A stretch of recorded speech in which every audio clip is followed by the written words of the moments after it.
तेच याला ना राज्य पातळीवरती घडणाऱ्या घटनांची पण किनार आहे. राज्यभर काय सुरू होतं त्या काळामध्ये, शिवसेनेचे तुमच्या पक्षाचे आमदार, तुमच्या पक्षाचे माफ करा नगरसेवक, माजी नगरसेवक, कार्यकर्ते हे एक प्रकारे भाजपमध्ये आणण्याचा प्रयत्न केला जातो किंवा त्यांना आणलं गेलं. मी मागे जेव्हा एकनाथ शिंदेंचा इंटरव्ह्यू केला तेव्हा मी शब्द जाणीवपूर्वक वापरला, फोडून तुमचे कार्यकर्ते फोडून पक्षात घेतले जात होते. त्याचा कुठेतरी राग होता. त्याची प्रतिक्रिया राज्यभर आली.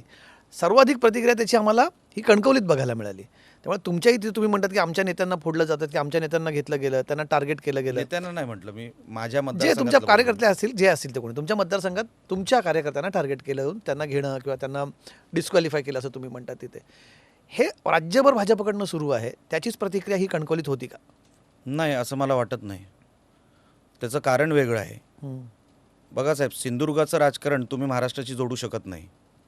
प्रत्येक तालुक्याचं साहेब राजकारण वेगळं असतं. तर जिल्हा जिल्हा तुम्ही कसं एकत्र तुम्ही समजू शकता पण की राज्यावर घडते तुम्हाला असं मग रत्नागिरीत कसं झालं?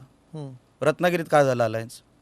का झालं तुम्ही सांगा. मला असं वाटतं की त्यांना आमच्याबरोबर अलायन्स करायचं नव्हतं. त्याचं कारण वेगळं होतं. मी स्पष्ट मी बोलू का?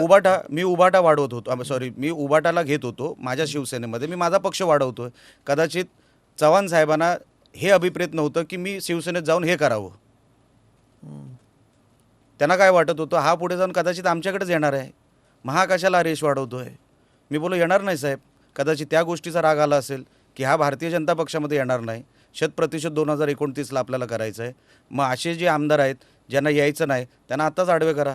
हे चव्हाण साहेबांचं मला असं वाटतं आहे, भारतीय जनता पक्षाचं नाही. पण 100% तुम्ही म्हणतात, मग ते कसं चव्हाणांचं? पण ते चालवत आहेत ना हा प्रोग्राम. चव्हाण साहेब प्रदेश अध्यक्ष म्हणून